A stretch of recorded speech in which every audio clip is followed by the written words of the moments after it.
State's most watched news starts now. Good morning and welcome to the KOAM Morning News. It's 5 a.m. I'm Tanya Bach. If you thought we were done with the rain, well, think again. There's a little bit more on the way this week. Let's go straight to Michael Hayslip with the first look at the forecast. Yep, already got some coming down throughout southeast Kansas, kind of dominating right now in between Chanute and Iola up at Yates Center. Make that little triangle. That's where we see the hardest rain. And coming off of what we had last week, we still do have flood warnings for the Marmonton and Osage, Little Osage rivers. Those running all the way until Tuesday. Down south, yep, Neosho River flood warning, that runs until tonight. Now, we have been able to lift the Neosho flood warnings at least throughout portions of, running down from Erie to Parsons to Oswego. And as we put on the radar, everything's staying out to the west of the Neosho, but still coming down pretty good right there, especially when you get along Highway 75 up to 169. No lightning with it, but just going to keep on moving in from the south. That's a pretty long line that stretches all the way south of I-40 down by OKC. Our temperatures on this Monday morning, 67 in Joplin and Neodesha, 65 in Nevada and Lamar, though Miami in at 65 as well. Temperature is going to be very delightful today, up into the high 70s, if not low 80s, and almost humid like what we had yesterday, as the moisture will continue to track in from south to north, and those chances for rain scattered throughout the afternoon, not widespread, not looking at anything severe, but we do just keep on picking it up here through the middle of the week. 7-day forecast is going to have our temperatures in the low 80s throughout the most of the week. Keep chances for rain around 40%. Not looking, once again, at anything that's going to be flood-worthy like it was last week, just finding a hard time to get an extended period to dry off. I am so thankful I got the yard mowed yesterday. It's going to be hard to fit it in this week, too. That's true. That's true. Glad to have it done. I saw several people that just kind of gave up on Sunday, and they said, if the mower leaves tire tracks, so be it. And they just went ahead and did it. I know. There's a lot of mud on the tires from the backyard. That's for sure, but got her done. Yeah, they didn't have a choice in the matter. Thanks, Michael. Well, 2 people are dead following a crash on Highway NN south of Joplin. Authorities with the Missouri State Highway Patrol say a car driven by 50-year-old James Oots ran off the road, hit a ditch, a telephone pole overturned, and then hit some trees. Oots and a 8-year-old passenger, both from Joplin, were pronounced dead on the scene. The manhunt intensifies in South Carolina as law enforcement officers feel they are closing in on Missouri murder suspect Tyler Terry. Terry, along with his girlfriend, Adrienne Simpson, have been described as a modern-day Bonnie and Clyde. Simpson was arrested after the car she was traveling in with Terry crashed in a high-speed chase with Chester County deputies. The 27-year-old Terry got away and is believed to be armed and dangerous. He was last seen Sunday afternoon in a wooded area. Terry is wanted for a long list of crimes from St. Louis to South Carolina, including 4 murders. May 22nd was a day of somber reflection and celebration in Joplin. Residents marked the 10th anniversary of the historic tornado that left over 160 dead and much of the city destroyed.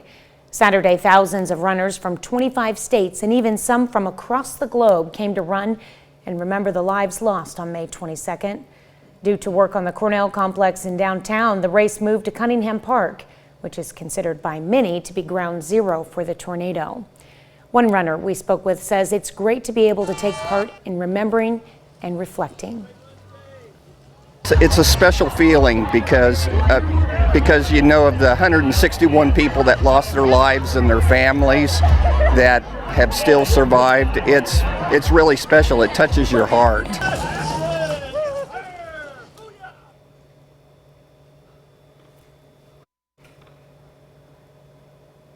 This year's event included 5 different runs. However, the kids' run was canceled due to the rain.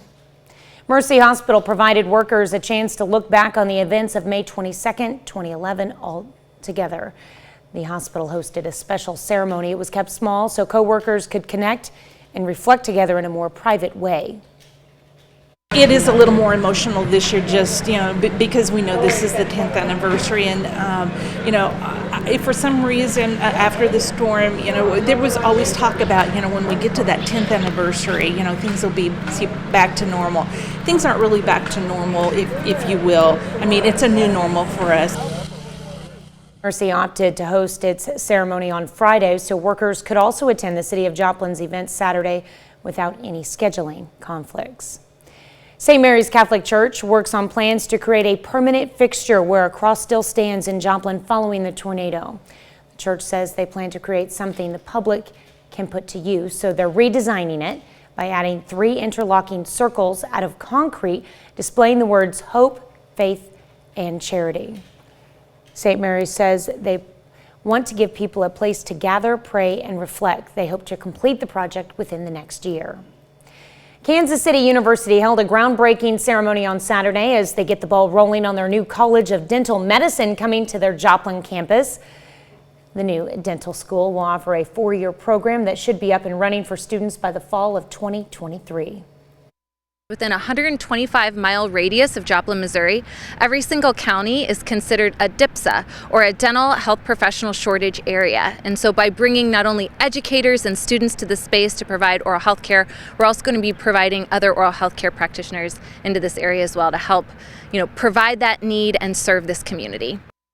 Construction on the new school is expected to take 26 months.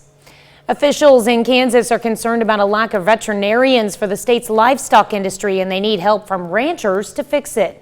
A task force comprised of state, livestock, and university officials created an online survey to determine which parts of Kansas are most lacking in veterinarian care. They say rural areas have a hard time attracting vets because many new graduates want to work in cities and treat smaller animals.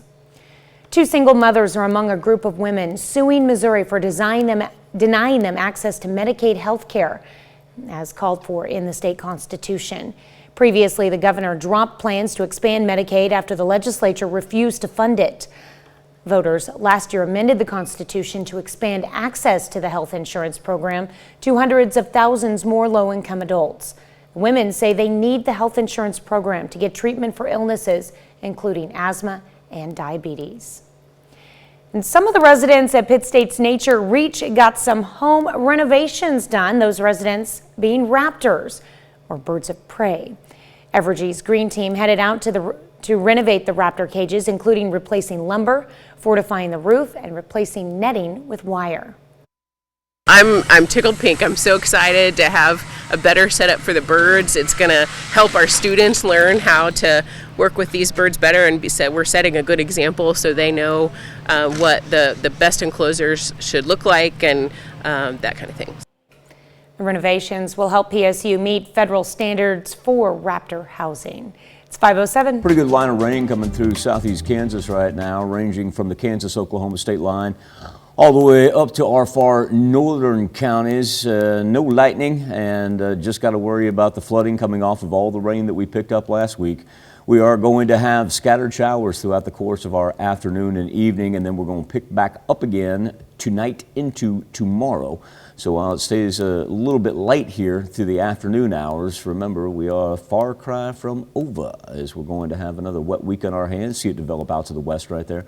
And then as it rolls through early Tuesday morning, temperatures this week going to be up into the high 70s, low 80s. So don't be surprised if it doesn't feel a little bit humid outside all week long. All right. Well, I think we're finally getting used to that humidity. It's been around. That's a look at this morning's top stories and weather in our first 7 minutes. Coming up on the KOAM Morning News, the pandemic in decline. Coronavirus cases are at their lowest level in a year, and health experts say the vaccine is to thank. I'm Laura Podesta with new concern, though, over a potential link between the vaccine and a very rare side effect. Plus, it may be a good time to download a new browser. Why Microsoft is doing away with Internet Explorer. And in Montgomery County showdown, we got highlights as rivals Coffeyville and Independence face off in some college football action. You're watching the KOAM Morning News. More real news in the morning. We'll be right back.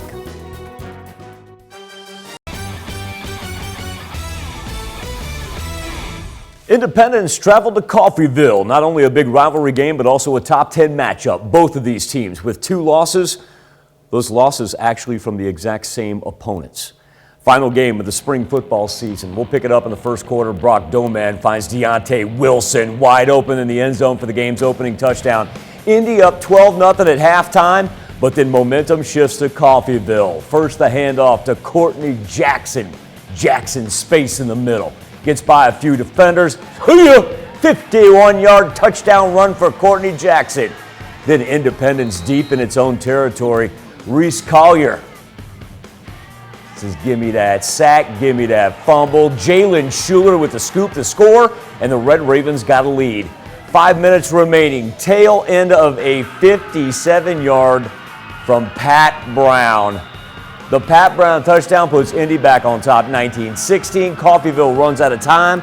That's your final score.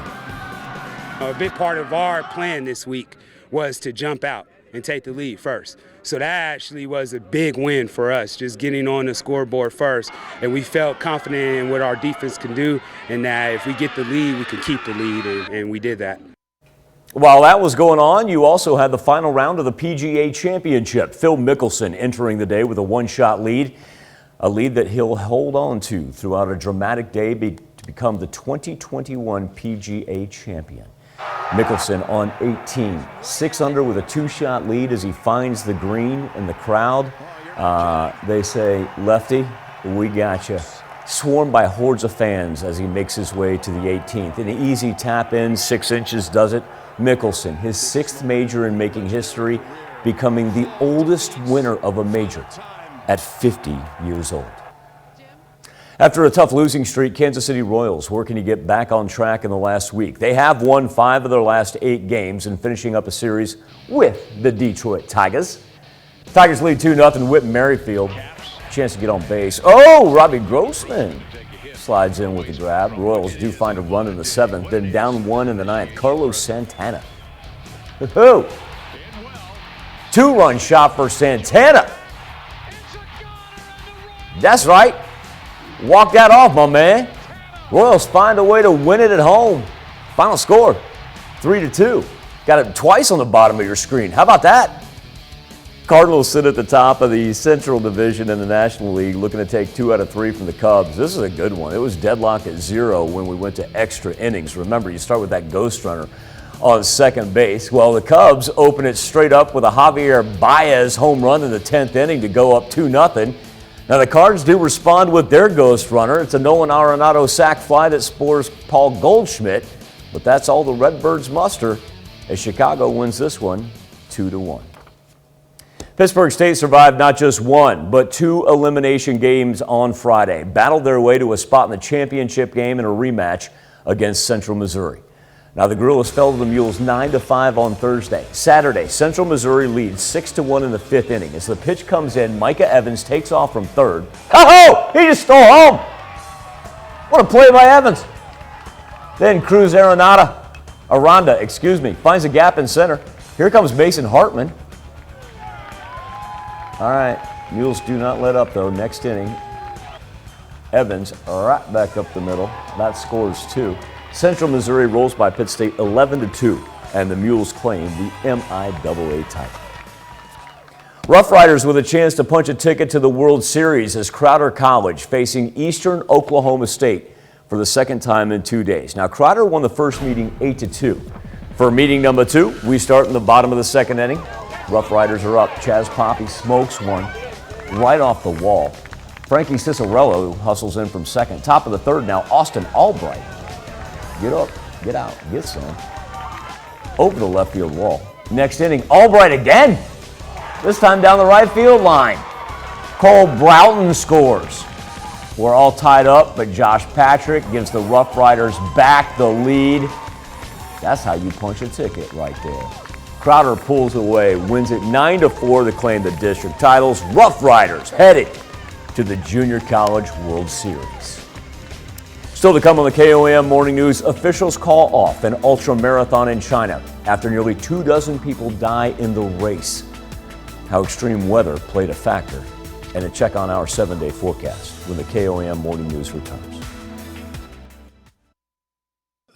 Rolling up on about 20 minutes past the top of the hour. Still a good time for a little weather on the 7th. Live look over 7th and Rangeline. Thanks in part to our engineering crew that has our tower cam back. Rain coming down throughout portions of southeast Kansas, really picking up along Highway 400, kind of a line that stretches all the way from the Kansas-Oklahoma state line through Independence and Fredonia, and then up towards Chanute and Iola. Everything moving from south to north. We're not going to see a whole lot of easterly push.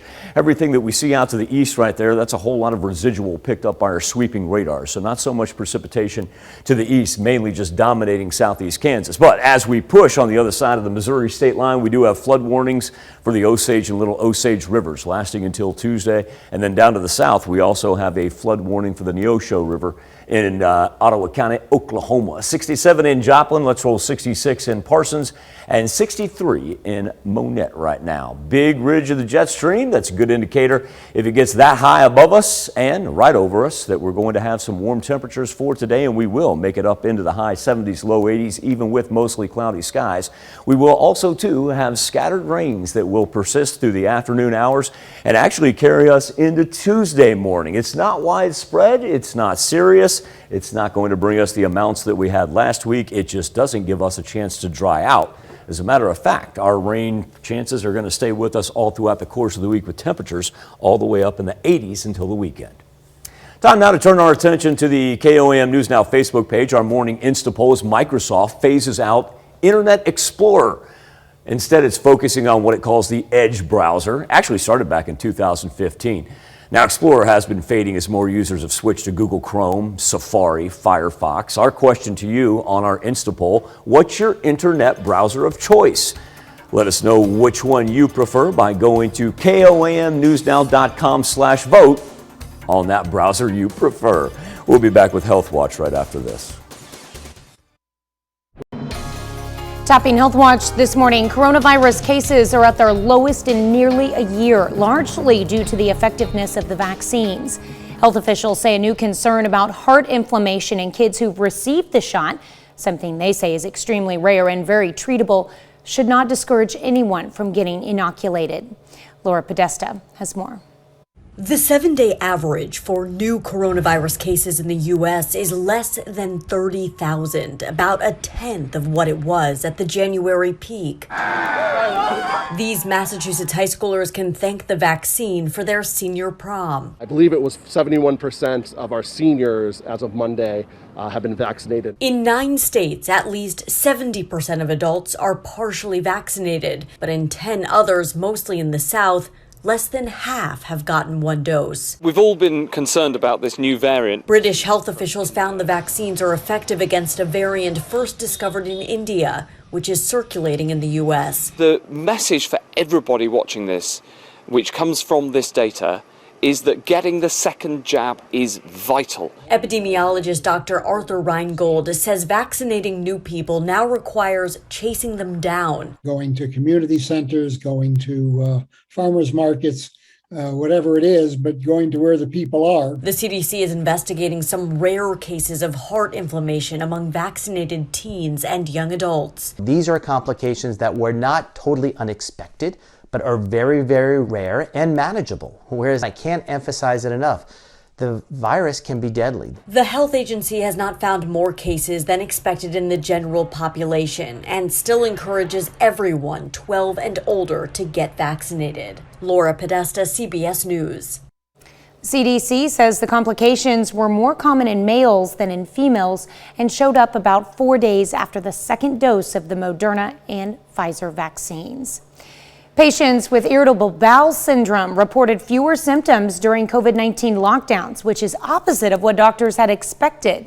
A study in Argentina found a sharp drop in severe IBS, suggesting staying at home relieved outside stress and gave patients more control over their diet. New research finds people who drank lots of milk have lower levels of both good and bad cholesterol. The study in the International Journal of Obesity also shows regular milk drinkers have slightly more body fat, but a lower risk of coronary heart disease. Young children who spend more time looking at screens spend less time reading books. A study in the journal Pediatrics tracked thousands of Canadian families. It found 2-year-olds who use electronic devices spend less time reading by age 3, and that in turn leads to greater screen use by the time they're 5. That's a look at some of today's top health stories. You're watching the KOAM Morning News. Those of you that use Highway 39, take it out to Chanute, Take that bend down to Highway 400, head toward Wichita. It is absolutely pouring right now. That's a majority of our rainfall that we're seeing throughout southeast Kansas. We will have scattered showers throughout the course of our day. Temperatures up into the 80s. Any new watches or warnings, we'll have them for you on the Skywatch Weather app. Good morning, I'm Tanya Bach with your KOAM news update. 2 people are dead following a crash on Highway NN south of Joplin. Authorities with the Missouri State Highway Patrol say a car driven by 50-year-old James Utes ran off the road, hit a ditch, a telephone pole overturned, and then hit some trees. Utes and an 8-year-old passenger, both from Joplin, were pronounced dead on the scene. The Click It or Ticket campaign is back in the 4-state area and kicked off on Friday. Law enforcement agencies across the country are increasing their presence on the roads to aggressively enforce occupant restraint and other traffic laws. They say their goal is to drastically reduce the number of preventable deaths and injuries that occur when people ignore seatbelts. Kansas City University held a groundbreaking ceremony on Saturday as they get the ball rolling on their new College of Dental Medicine coming to the Joplin campus. The new dental school will offer a 4-year program that should be up and running for students by the fall of 2023. Here's Michael with today's forecast. We are going to have scattered rains throughout the course of our Monday into Tuesday morning. As a matter of fact, temperatures going to be in the high 70s, low 80s, so it is going to feel a little bit humid. Nothing severe, just trying to dry out from last week. All the latest on the Skywatch Weather app. A wreck south of Joplin kills 2, including an 8-year-old. We'll have the latest. Plus, a day of reflection. We'll look back at how Joplin commemorated the 10th anniversary of the 2011 tornado, and an effort to bring new life into a local beacon of hope. The 4 states' most watched news starts now. Good morning and welcome to the KOAM Morning News. It's 5:30. I'm Tanya Bach. Coming up this half hour, if you thought we were done with all this rain, we'll think again. We've got more on its way this week. Let's go straight to Michael Hayslip with a first look at the forecast. Yeah, we got some rain coming down there. Just a little very, very light. Over 7th and range line right now. Current conditions in Joplin, 67 degrees with just a little southeast breeze. Look at that humidity. Sitting at 90% as we zoom in and take a look at our heavy rain. That's going to be right along Highway 39 in southeast Kansas. That is coming down at a, well, I can tell you what rate it's coming down there right in the middle. How about more than half an inch per hour? That's called getting on it now. So be very careful if you're on 400 all the way to Fredonia or 39 going through Chanute, taking the little shortcut down there if you got to head out to Wichita. Flood warning for the Osage, Little Osage, lasting until Tuesday. We also have a flood warning for the Neosho in Ottawa County, Oklahoma, lasting all the way to tonight. 67 in Carthage and Neodesha, 65 in Nevada and Miami. So not a big difference, even where it is raining compared to where it's not. And temperatures going to be in the high 70s, low 80s later on today. You notice it's just going to be hard to get a sustained period of dry weather. Mostly cloudy skies as it continues to roll through from the south. And then into Tuesday morning, picks up, moves west to east. 7-day forecast keeps those chances for rain all throughout the duration of the week. Once again, we're not looking at anything severe, just a matter of making sure that you know that possibility of flooding, not so much from the rain we're going to get this week, just the fact that we've got all the residual from last week as well. Well, something to be prepared for, that's for sure. Well, just, I don't want to say grin and bear it. I just want to tell everybody to be careful. Yeah, be aware, be weather aware. All right, thanks, Michael. 2 people are dead following a crash on Highway NN south of Joplin. Authorities with the Missouri State Highway Patrol say a car driven by 50-year-old James Utes ran off the road, hit a ditch, a telephone pole, overturned, and then hit some trees. Utes and an 8-year-old passenger, both from Joplin, were pronounced dead at the scene.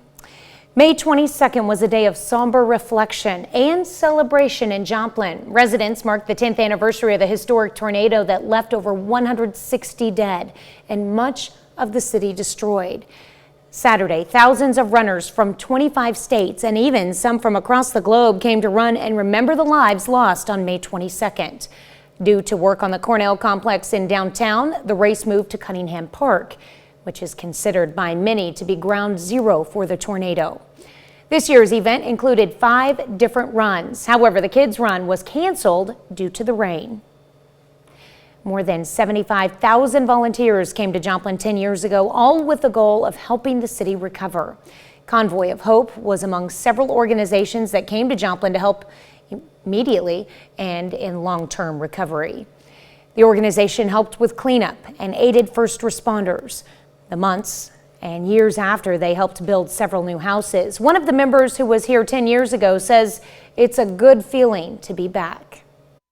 Just to be here today and see people telling stories, and even for our team telling stories of the people that we met and the stories, and even some of the homes that we built for. Even one of the homeowners is here today that we met a decade ago and built a home for, and so that's pretty cool to see that stuff take place as well. Community awareness and preparedness was also a big part of this year's anniversary. Several organizations like the American Red Cross, Convoy of Hope, the Salvation Army, and others were on hand to provide information about their services.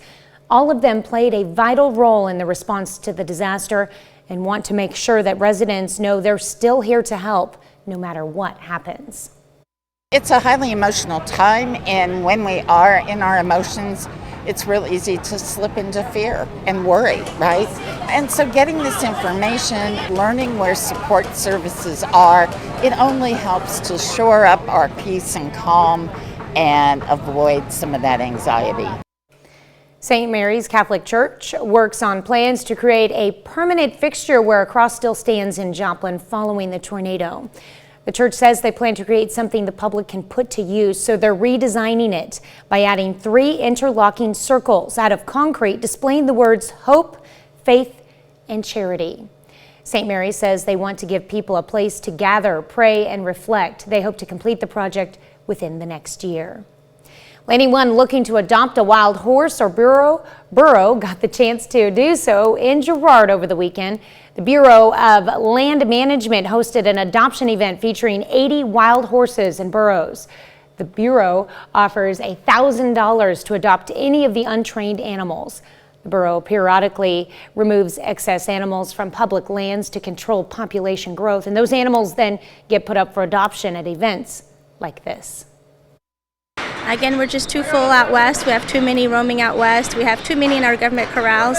So every animal that we adopt out, it's less on the government tax dollars. So the American citizen who pays taxes for these animals and those folks that are adopting them also get to adopt these animals, take them home, gentle them, and train them. The event started Friday and wrapped up by noon on Saturday. That's a look at our top news stories coming up this half hour in the KOAM Morning News. The Joplin Business Expo returns with a totally tubular theme. We'll have a preview in a bit. Plus, an uneasy ceasefire holds in the Middle East. The latest on efforts to get aid into Gaza. But first, it's 5:37. Raining pretty good right now throughout southeast Kansas, especially along Highway 39. As it breaks up during the mid-morning hours, we are back at it. Very scattered for the afternoon and evening. Takes us all the way into Tuesday morning, though, with temperatures into the high 70s, low 80s all week long. We'll be back with World Watch right after this. Good Monday morning. Michael Hayslip with you in the Skywatch Weather Center. Mostly cloudy skies and scattered rain chances throughout the duration of our Monday. Even with that being said, temperatures are still going to be high 70s, low 80s. As it breaks later this morning, we're right back at it for the afternoon hours. That'll carry us all the way into Tuesday morning. Now, we're not looking at anything severe, just no chance to dry out from what we had last week. All the latest on the Skywatch Weather app. Topping World Watch with the ceasefire appears to hold in the war-torn Gaza Strip. International efforts are now underway to get help to those people whose lives have been upended by 11 days of warfare. Millions of dollars in funding sent to the area as residents comb through the rubble, picking up the pieces of their shattered lives. Trey Yinks takes a look. The United Nations is launching a coordinated effort to move aid and money into the Gaza Strip following 11 days of conflict. Today, in Gaza City, the UNRWA Commissioner General gave an update on these plans. He was joined by the UNRWA Humanitarian Coordinator for the Palestinian territories, who said around 40% of Gaza's population currently lacks access to piped water. The UN agency described this month's conflict as having a more intense air campaign than previous wars. They added there was a lack of coordination to get help inside Gaza. More than $20 million will soon be released to assist with this new coordination. Also of interest to Americans, the Commissioner General said the Biden administration's plans to partially refund UNRWA is a promising step, but doesn't go all the way. Now, with the re-engagement of the U.S. administration, highly welcome, we have a little bit more breathing, I would say, space, but we are far from being out of the wood. We ideally would like to go back to the situation which prevailed before the decision of the former administration to defund UNRWA. Today we visited civilian areas across Gaza that were hit during this latest round of conflict. We spoke with one father who lost 4 children and his wife during an Israeli airstrike.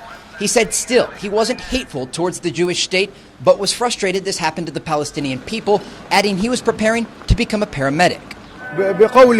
I took a first aid training course. The supervisor asked me, if you were driving an ambulance and you are called to rescue people from the border, you arrived and found that one is a Jew and the other is a Palestinian, who you will help first? I said, I will help both. He said, the Jew as well? I said both. They are both human beings.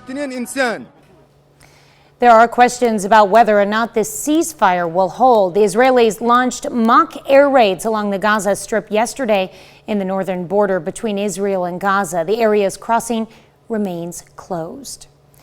Tragedy struck this weekend in China. 21 people died attempting to run a treacherous ultra marathon after a sunny day turned to extreme freezing weather conditions like hail and rain. Some runners on the 62-mile race suffered from hypothermia and others went missing. It prompted marathon organizers to call off the race and launch a 1,200-people search party to scour the complicated terrain. By Sunday morning, 151 of the 172 race participants were confirmed safe, with 8 recovering in the hospital. Wow. New details about illness at the Wuhan, China virology lab could add to calls for further investigations into the coronavirus origins. Previously undisclosed U.S. intelligence report says 3 researchers from China's Wuhan Institute of Virology became sick enough in November of 2019 to require hospital care. That report reveals several researchers came down with symptoms consistent with COVID-19 illness. November 2019 is the general time frame when some experts believe the virus began circulating around Wuhan. The Biden administration says all investigation options into the pandemic are still viable.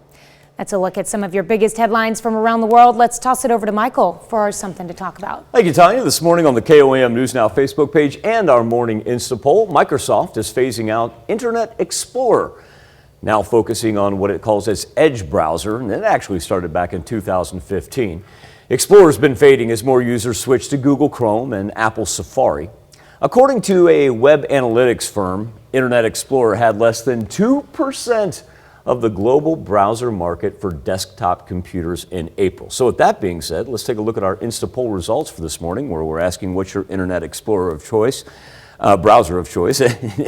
Don't find it hard to believe that if that web analytics firm found 2%, we're only at 4% of IE here in the 4 states. 44% of you saying Google Chrome, 27% saying Firefox. You can let us know by logging on to KOAMnewsnow.com/vote on your browser of choice. We'll be back with the news you need to know before you head out the door right after this. Welcome back to the KOAM Morning News. Coming off of the weekend anniversary of the Joplin tornado and coming off just 1 year removed of a pandemic. Businesses starting, if not, back in full scale already. And that's why it's important to talk about the local economy and what it can do for you. And just as a matter of fact, we have the Joplin Business Expo that's coming up this week. And that's why we're fortunate enough to be joined by one Aaron Slivka of the Joplin Chamber of Commerce. Aaron, thank you so much for your time this morning. I want to start by looking back at not only the past year, but as I said, coming off of the anniversary of the tornado. As far as where the Joplin economy sits and the Chamber of Commerce, how have you seen things progress for, say, the past decade, if not the past year? Over, I'd say, the past decade and year, definitely the business community has continued to show its resiliency to not only just the nation, but to the area communities. And people and businesses have learned to adjust and pivot, to adjust to and meet the needs of what they need to do to survive as a business and to take care of their employees and to make sure their products and services are still getting to the community. Because we're continuing to grow in the market as far as population, with new people moving here and attracting new people. And so services are still needed. And Aaron, one thing you bring up when we talk about growth, that has been the key thing for Joplin. You know, whether it be the past decade or the past year. And the great thing about the Biz Expo is you give people a chance to connect, make those relationships, business to business, but more importantly, person to person. So tell me what we've got going on at Downstream Casino, because you started this a couple years ago. Downstream, new place for your event, and explain what people can see when they show up. Well, we have about over 120 booths, exhibitors of businesses from the region, from the community. We have some new businesses that will be exhibiting. This is a great opportunity because to come out, not only for people who are exhibiting, but for people who maybe want to connect with those businesses that are exhibiting, because we've kind of been behind four walls the last year and a half. And this is a great way, that human connection, face-to-face networking, that is so valuable when it comes to getting information out about the services a business has to offer. And it's not just face-to-face networking for business owners and employees, but also too members of the communities, because you've got wonderful sponsors and everybody loves some freebies when they're down there. Yes, always lots of freebies. So we'll have bags for pens, and I'm sure lots of hand sanitizer. Will probably be a popular giveaway, and every year we award a booth for the best giveaway, so I'll be interested to see who will be taking away that award this year. Over your right hand shoulder is a cassette tape. Yes. There may be some people watching this show right now that does not even know what a cassette tape is. That's bad. But the theme is Most Excellent 80s. Tell me exactly how this came to be and what you want people to dress up as. We have a volunteer committee who helps plan Expo, and they're made up of people in the business community, and we wanted to do something fun this year, and why not do 80s? It was a simple time and a little out there at times, and it's just a great opportunity to have some fun and have an excuse to dress up. And listen to 80s music. Oh, it's great. So everybody, if you're going to run down, go see Aaron on May 25th and the 26th at Downstream Casino, and do your best to dress in your 80s garb. Aaron, thank you for your time. Well, thank you. And we also want to thank our sponsors too, Freeman Health System, Downstream Casino, and of course, U.S. Bank, for making this possible for us. And thank all of them. And thank you, Aaron, and the Joplin Chamber of Commerce for bringing this together and opening our doors post-pandemic world. It's going to be great to see everybody in person. Yes, it is. Thank you, Aaron. We'll have more KOAM morning news for you right after this. Heaviest of the rain coming down in southeast Kansas right now on a line from Fredonia up to Chanute, and kind of backtracks to Yates Center and through Iowa. Everything moving up from the south, and we got a ways to go on this because it lasts all the way south of I-40. Everything throughout southwest Missouri looking relatively good right now. Take off the sweeping radar.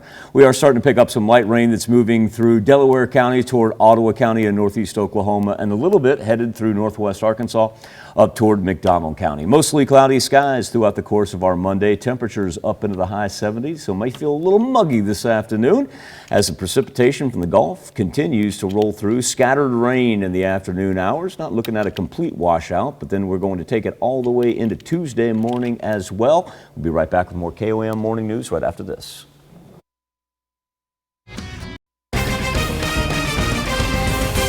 A wreck south of Joplin kills 2, including an 8-year-old. We'll have the latest. Plus, a day of reflection. We'll look back at how Joplin commemorated the 10th anniversary of the 2011 tornado, and an effort to bring new life into a local beacon of hope. The 4 states' most watched news starts now. Good morning and welcome to the KOAM Morning News at 6 a.m. I'm Tanya Bach. If you thought we were done with that rain we had last week, well, guess what? We've got more on its way.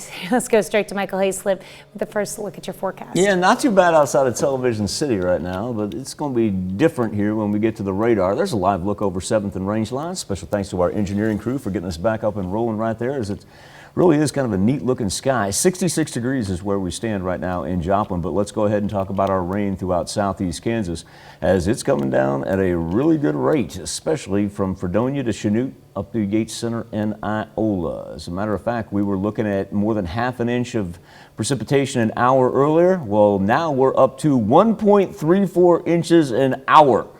That's a lot of rain coming down right there. Haven't picked up any lightning with it, but of course, coming off of last week, we still have flood warnings for the Osage and Little Osage River until Tuesday, and also too a flood warning through Ottawa County and northeast Oklahoma for the Neosho River running until tonight. Our temperatures are in the mid-60s, not a whole lot of variety if it's raining in your neighborhood or not, but it's going to be a little bit muggy this afternoon, as we'll be in the high 70s, if not low 80s, even with the mostly cloudy skies. As the rain breaks here later this morning, we'll go back for the afternoon due to scattered variety as it moves in with Gulf moisture from south to north. And then for Monday night into Tuesday, we turn our attention out to the west, where we'll get another band of showers that will be here in time for the morning commute. Temperatures are warm this week, can't complain about that. Just don't get a substantial time to try to dry out, even as we push into the weekend. Yes, gotta keep an eye on things. It's going to be wet out there, and be ready for it. Yeah, it's not one of those things where it's widespread each and every day. It's not one of those serious bands that rolls through. It's, I guess it's more of a nuisance than anything else, just trying to get anything done outside. Yeah, I know a lot of people want to have some great Memorial Weekend plans, so that might put a damper on some of that. We'll get there. We'll get there. All right, thanks, Michael. Well, 2 people are dead following a crash on Highway NN south of Joplin. Authorities with the Missouri State Highway Patrol say a car driven by 50-year-old James Utes ran off the road, hit a ditch, a telephone pole overturned, and then hit some trees. Utes and an 8-year-old passenger, both from Joplin, were pronounced dead at the scene. The Click It or Ticket campaign is back in the 4-state area and kicked off on Friday. Law enforcement agencies across the country are increasing their presence on the roads to aggressively enforce occupant restraint and other traffic laws. Parsons Police Department is one of the agencies participating, and their Kansas campaign is supported by a grant from KDOT. They say their goal is to drastically reduce the number of preventable deaths and injuries that occur when people ignore seatbelts.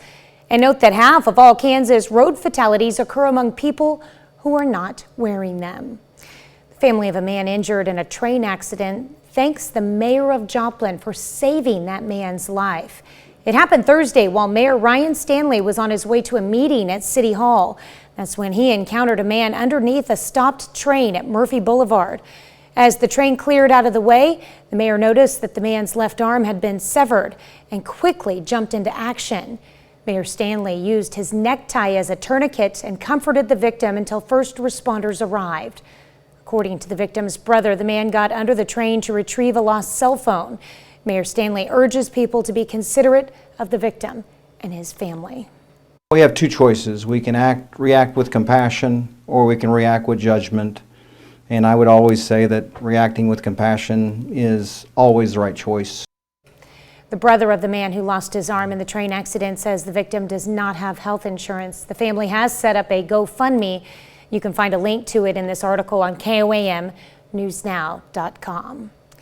May 22nd was a day of somber reflection and celebration in Joplin. Residents marked the 10th anniversary of the historic tornado that left over 160 dead and much of the city destroyed. Saturday, thousands of runners from 25 states and even some from across the globe came to run and remember the lives lost on May 22nd. Due to work on the Cornell complex in downtown, the race moved to Cunningham Park, which is considered by many to be ground zero for the tornado. This year's event included 5 different runs. However, the kids' run was canceled due to the rain. Well, many friends and family members of those who did not make it through that day gathered at Cunningham Park to honor their memories. 161 flags lined the park's walking path, one representing each of the lives lost in the tornado. It's all to honor their memories and show that the people of Joplin have not forgotten. Here that have been used for the Joplin Memorial Run for the last 10 years, and they are the 161 names, and they are on display here to do a memorial walkthrough at people wish their own pace. The bronze plaque is here with the names of the 161 on it, the fountain, which was put in the first year anniversary. Young children and their families gathered to honor, remember, and appreciate how Joplin has made a comeback 10 years following the destructive May 22nd tornado. At Cunningham Park, children were able to decorate coffee filter butterflies. Volunteers with this event say they wanted to have a creative way that would get children involved in the community's healing and to reconnect with those affected by the tornado. These will be hanging in a garland up on the Remembrance Ceremony stage as a nod to the butterfly of transformation and some new trees that have been donated that will be planted in the park to symbolize our growth. Event volunteers say as they look forward to the next 10 years in Joplin, and they wanted an event to get the city's children involved as they will be the future. Well, St. Mary's Catholic Church works on plans to create a permanent fixture where a cross still stands in Joplin following the tornado. Church says they plan to create something the public can put to use, so they're redesigning it by adding 3 interlocking circles out of concrete, displaying the words hope, faith, and charity. St. Mary's says they want to give people a place to gather, pray, and reflect. Right now it's just the cross standing in a concrete pedestal up there, but eventually we'll have this finished where people can sit down and enjoy it. And maybe on a summer, spring day, look to the west where St. John's Hospital used to be and be thankful that we've been able to come as far in helping each other rebuild our lives. They hope to complete the project within the next year. 6:07. Heavy rain in southeast Kansas making its way just to the north side of Highway 400 right now, and progressing from south to north. Temperatures in the mid to high 60s as we stand, and making its way up into the high 70s, even with mostly cloudy skies. As far as future track, little morning break, and we're going to be right back at it for the afternoon and evening hours. It's scattered, but at times you're going to see pockets where it's going to come down pretty good. And then we're going to carry it from Monday night into Tuesday morning as it makes its way across the state line into southwest Missouri. Rain chances persist all the way into the weekend with temperatures in the high 70s and low 80s. That's a look at this morning's top stories and weather in our first 7 minutes. Coming up on the KOAM Morning News, a well-rested diet. If you've been struggling with disrupted sleep during the pandemic, what you're eating might be to blame. I'm Laura Podesta with the foods you'll want to try to get a better night's rest. Plus, why you may be paying more at the fireworks stand this summer. And Spotlight on Branson kicks off with a trip to the Convention and Visitors Bureau. You're watching the KOAM Morning News. More real news in the morning. We'll be right back. In Money Watch this morning, Wall Street ended last week mixed. On Friday, the Dow gained 123 points, the Nasdaq fell 64, the S&P 500 lost 3. The crypto sell-off continued over the weekend. Bitcoin and other popular coins are down more than 20% this week. There is concern among crypto traders that U.S. and Chinese regulators will crack down on the currencies. In the week ahead, a number of retail companies are set to report their quarterly earnings. Electronics chain Best Buy, clothing retailer Gap, and sporting goods store Dick's will share their results. Chip maker NVIDIA and discount store Dollar General will also report. Space tourism is one step closer to reality. 2 pilots with Virgin Galactic flew the rocket-powered plane Unity into the upper atmosphere on Saturday, reaching an altitude of 55 miles. The company has already sold more than 600 tickets at over $200,000 each to future space travelers. The company hopes to start trips within the next year. If you'd like to own a piece of movie history, and one that goes very fast, you may soon have your chance. The Toyota Supra, driven by the late Paul Walker in the very first movie of the Fast and the Furious franchise, is going on the auction block. The Barrett-Jackson Auction House says the Toyota Street Racer was used in multiple shots in the first movie, as well as the sequel Too Fast, Too Furious. The Supra is actually a factory-built model, but it's been heavily modified with a turbocharged inline 6-cylinder engine.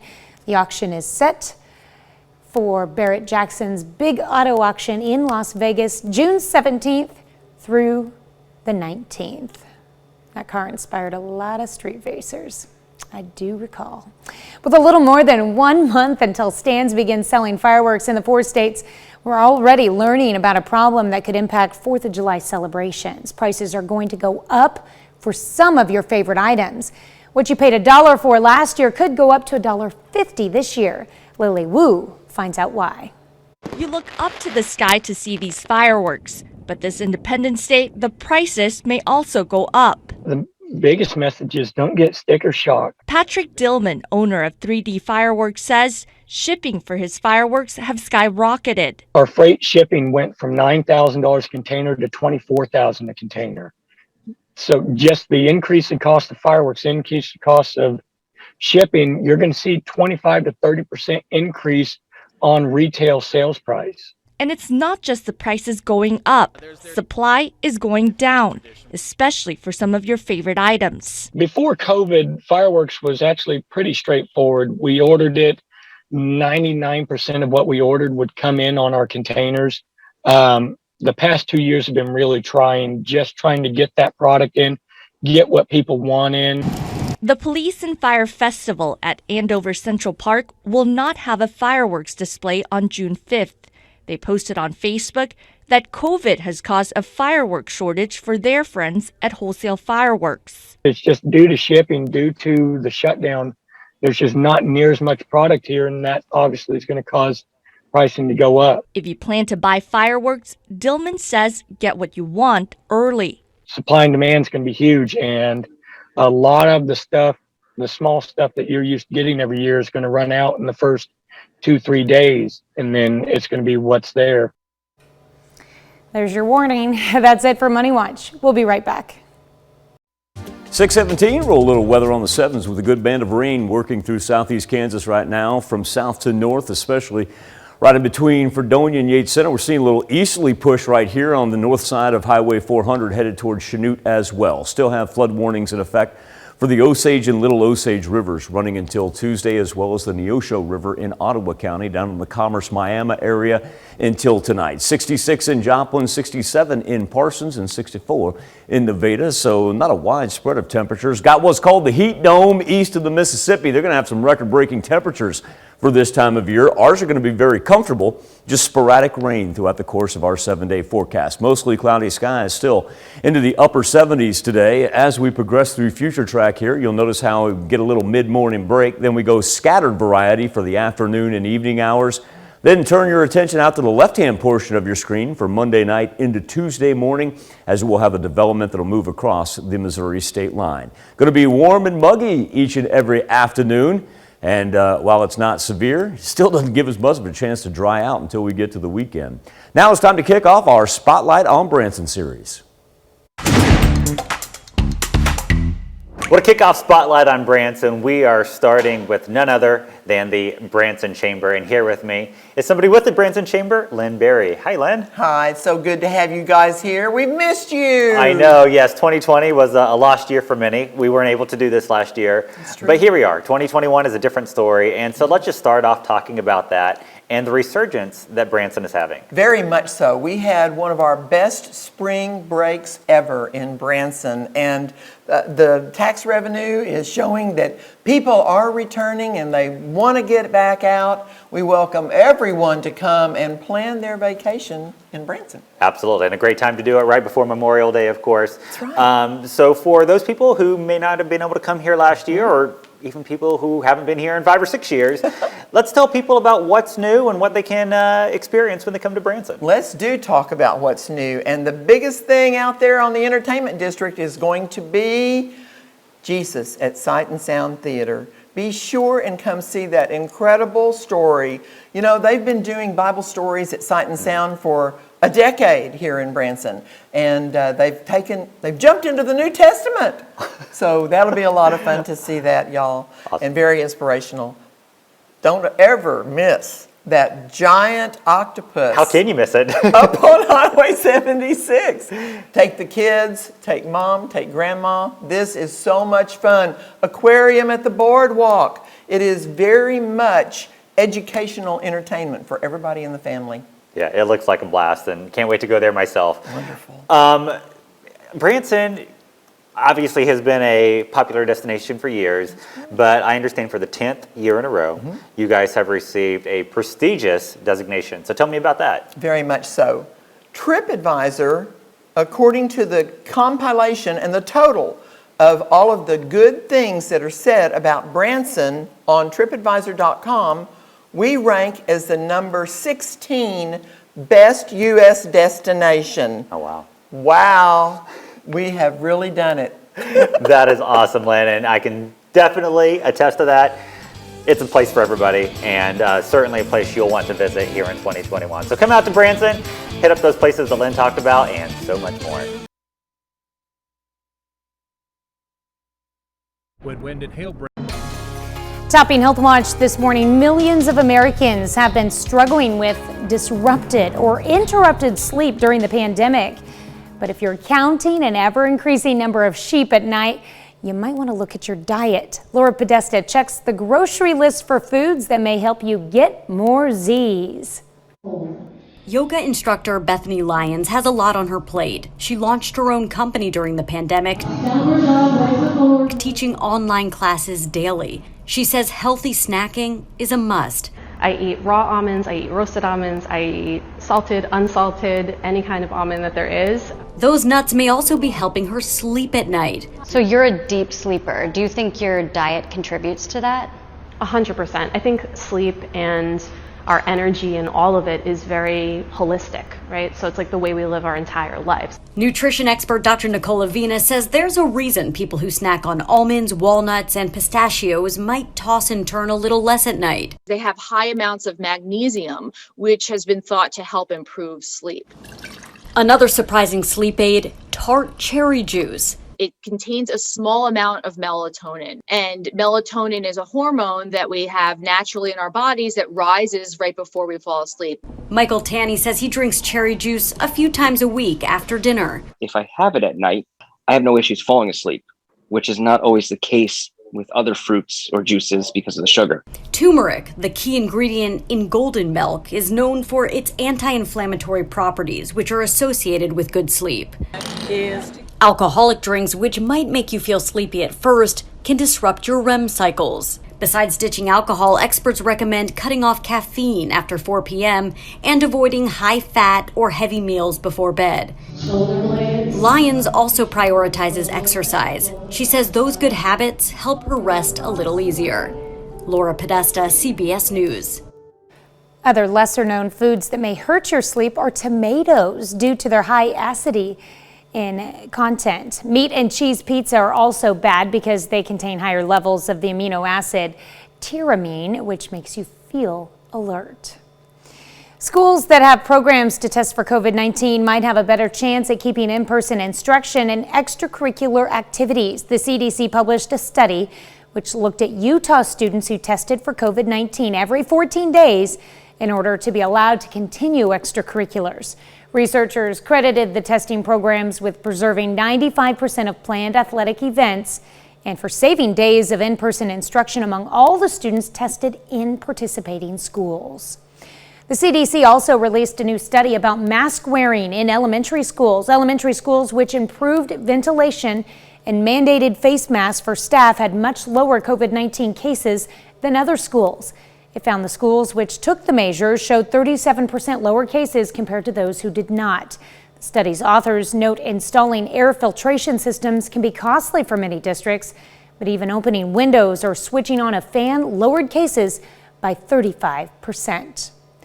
Doctors in Morocco closely monitor 9 premature babies born earlier this month. 25-year-old Halima Cisse of Mali gave birth to the nonuplets. 5 girls and 4 boys. The infants are very tiny. At birth, their weight ranged from just over 1 pound to just over 2 pounds. Medical staff members are monitoring the newborns around the clock. Only 2 other sets of nonuplets have been recorded since the 1970s. But Those babies all died within days. Oh. That's a look at some of today's top health stories. You're watching the KOAM Morning News. Heavy rain throughout southeast Kansas, lasting from the Oklahoma-Kansas state line all the way up to our northern counties right there. Have not picked up any lightning with it, but that's coming down real fast. Be apprised if you're on 400 or taking Highway 39. Temperatures up into the high 70s, low 80s later on. Going to feel a little bit muggy as scattered rain chances persist through the afternoon and then revamp tonight into tomorrow morning.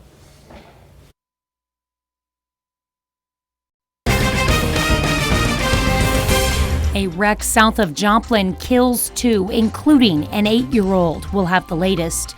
Plus, a day of reflection. We'll look back at how Joplin commemorated the 10th anniversary of the 2011 tornado, and an effort to bring new life into a local beacon of hope.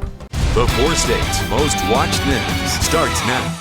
Good morning and welcome to the KOAM Morning News. It's 6:30. I'm Tanya Bach. Coming up this half hour, if you thought we were done with the rain, well, think again. We've got more on its way this week. Let's go straight to Michael Hayslip with a first look at your forecast. We'll take a beginning look over 7th and Rangeline in Joplin, and it's 66 degrees. Now we can get to our precipitation that is coming down throughout southeast Kansas. Look at that line stretching all the way from the Oklahoma-Kansas state line. Actually makes its way all the way down south of Oklahoma City, so it's going to continue that. Tell you what, we just need to lighten up a little bit in between Fredonia, Chanute, and Yates Center right there, where it's absolutely pouring right now along highways 400 and 39. And on top of that, remember, we still have flood warnings for the Osage and Little Osage dating all the way back to last week, and the Neosho River throughout Miami and in Commerce. Temperatures very pleasant for those of you that are on the dry side right now, and we're going to make it up into the high 70s later on. But the rain, just cannot seem to escape it, because even after it lightens up mid-morning, we're going to be right back at it for the scattered variety for this afternoon. Then we turn our attention out to the west tonight, as we'll have more originate, and it will flow through just in time for the Tuesday morning commute throughout southwest Missouri. Going to be humid each and every afternoon, because we're going to warm up into the low 80s here and keep that chance of Gulf moisture up in the air all the way into the weekend. All right.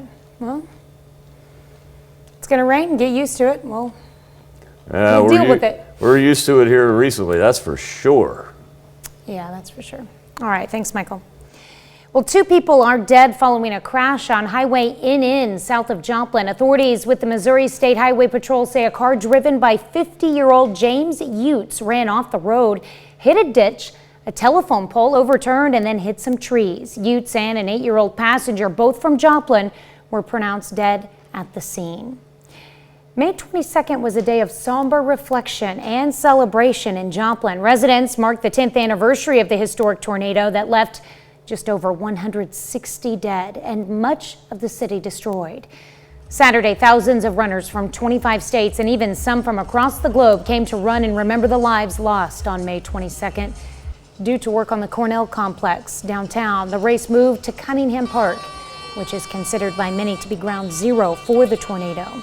This year's event included 5 different runs. However, the kids' run was canceled due to the rain. Mercy Hospital provided workers a chance to look back on the events of May 22, 2011 together. The hospital hosted a special ceremony. It was kept small so co-workers could connect and reflect together in a more private way.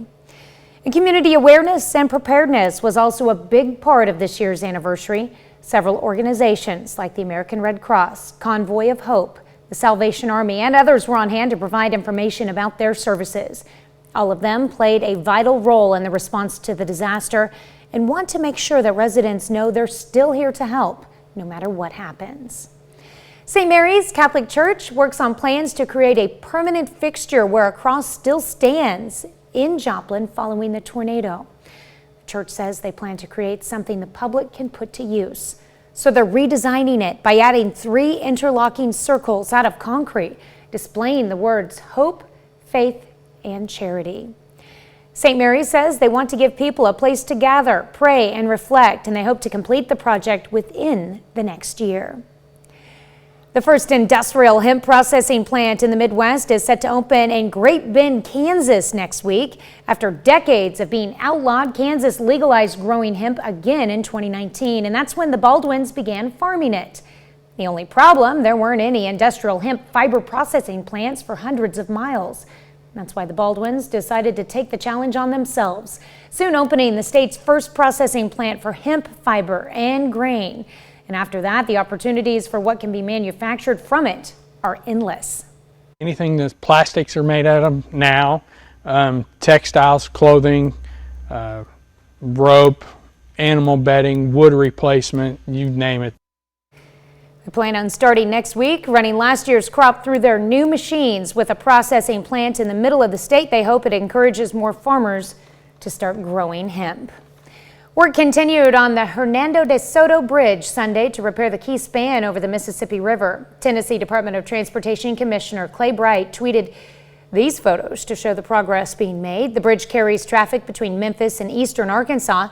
It had to be shut down May 11th for emergency repairs. A routine inspection of the I-40 bridge showed a crack that had been overlooked for 2 years. The inspector involved was fired, and despite the efforts to finish the job as quickly as possible, the governors of Tennessee and Arkansas say safety is the top priority. That's a look at our top news stories coming up this half hour in the KOAM Morning News before the Tulsa race massacre. It's an American story of prosperity, unthinkable loss, and resurgence. I'm Danya Backus in Tulsa, Oklahoma, uncovering the history of Black Wall Street. Plus, say goodbye to Internet Explorer, why Microsoft is canning what used to be the default browser. But first, it's 6:37. Already getting Monday morning rain, mostly cloudy skies throughout the duration of our day. Here's where it's coming down, a band that stretches from the Kansas-Oklahoma state line up through Fredonia. Heavy rain right now in between Chanute and Iola. Temperature is going to be in the high 70s, low 80s. Scattered rainfall after a mid-morning break. And then we'll have additional rainfall for tonight into tomorrow morning as it moves from west to east. Be back with more KOAM Morning News and Nation Watch next. Topping Nation Watch this morning, it's an American story of prosperity, unthinkable loss, and resurgence. 100 years ago, Tulsa, Oklahoma's Greenwood District was a beacon of wealth and development for African Americans, but it was wiped away by racial violence in a matter of hours. Danya Backus explores the history of Tulsa's Black Wall Street, including her family connection. This stretch of Greenwood Avenue in Tulsa, Oklahoma was once a mecca for Black enterprise. You have more than 30 restaurants. You have clothing stores, hardware stores, a photography studio. The area known as Black Wall Street in the early 1900s was home to more than 200 Black-owned businesses. Among them, the Dreamland Theater and the Williams Confectionery, owned by my great-great-grandmother, Lula Williams. Her husband, John Wesley Williams, owned an auto garage and chauffeur company. John, Lula, and their son, W.D., were the first Black Tulsans to own a car. They were Greenwood royalty. They were one of the great leading families of the city. Scott Ellsworth is a historian and author of The Groundbreaking, An American City and Its Search for Justice. This was a place where African Americans leaving the Mississippi Delta, Arkansas, Tennessee, came to get the boot of white supremacy off their throats. But in Oklahoma, the Ku Klux Klan was growing in force, and as Black Wall Street thrived, so did white supremacy. That jealousy of the economic success, which was just a part of what ultimately happens in Greenwood. A seemingly innocent incident on an elevator between a Black man and a white woman on May 30th, 1921, set off a devastating chain of events. He could have stumbled, fallen into her, grabbed her arm. Michelle Place is the executive director of the Tulsa Historical Society. The story becomes exaggerated further. He had attacked her. The truth of the matter is, we don't know exactly what happened. On May 31st, a white mob gathered at the courthouse where the man was held, and so did groups of Black men from Greenwood trying to prevent a lynching. A gun is discharged. All hell breaks loose. The angry mobs then attacked Black Wall Street. They burned and looted homes and businesses. More than 35 blocks were destroyed. Thousands were left homeless. Those 18 hours would become one of the nation's deadliest acts of racial violence. Danya Backus, CBS News, Tulsa, Oklahoma.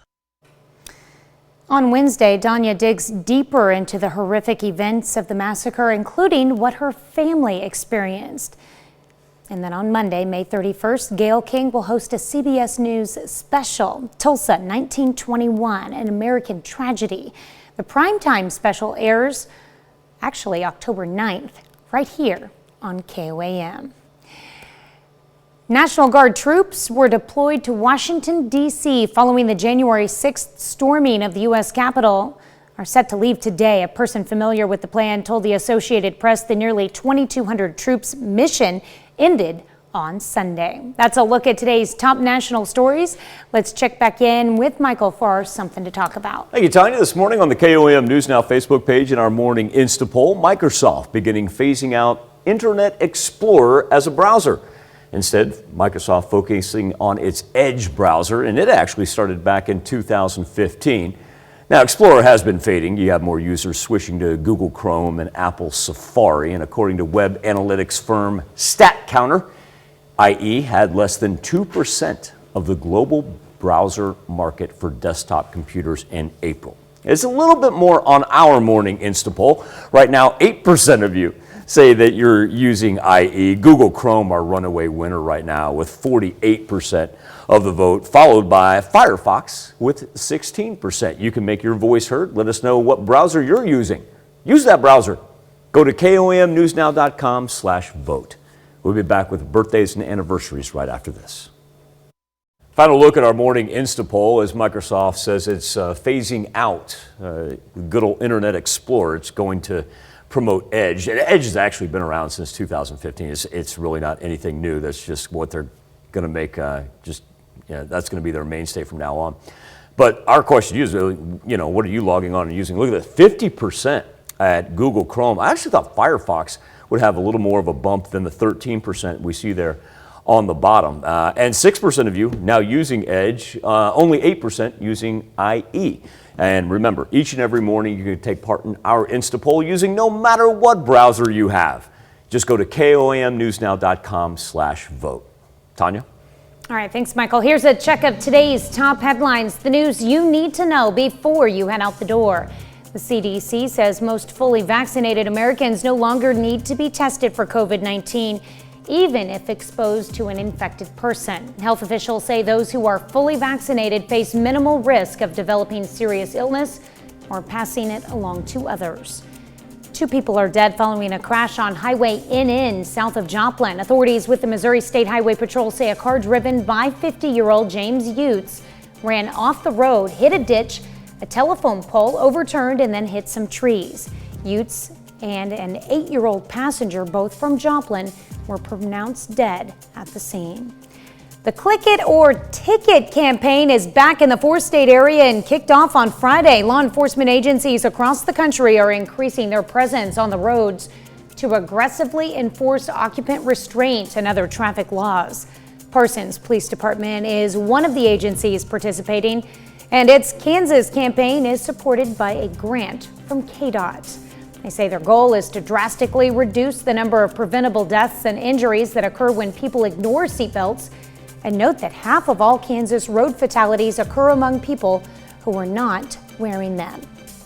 St. Mary's Catholic Church works on plans to create a permanent fixture where a cross still stands in Joplin following the tornado. Church says they plan to create something the public can put to use. So they're redesigning it by adding 3 interlocking circles out of concrete displaying the words hope, faith, and charity.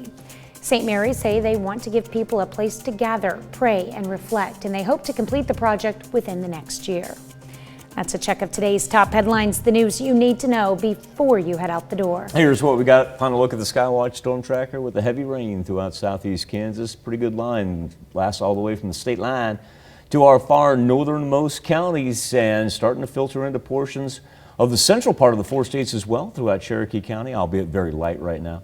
Highs in the high 70s, low 80s later on, so it's actually going to feel a little bit muggy here throughout the course of our week because our temperatures remain warm and the Gulf moisture, well, it continues to roll up from the south for today and then overnight rolls in from west to east. As a matter of fact, it's going to be here from Monday night into Tuesday morning as well, with our chances for rain sticking around all the way to the weekend.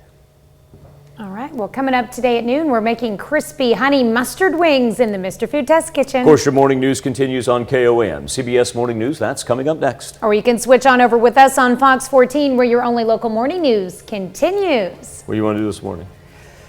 More weather, news, and a lot more fun. And don't forget, we also return to Spotlight on Branson. Oh, yay. Wraps it up for this Monday edition. Want you to have a great Monday. Do me a favor, be safe. We'll do this all again tomorrow morning. And we're going to do it again today at noon.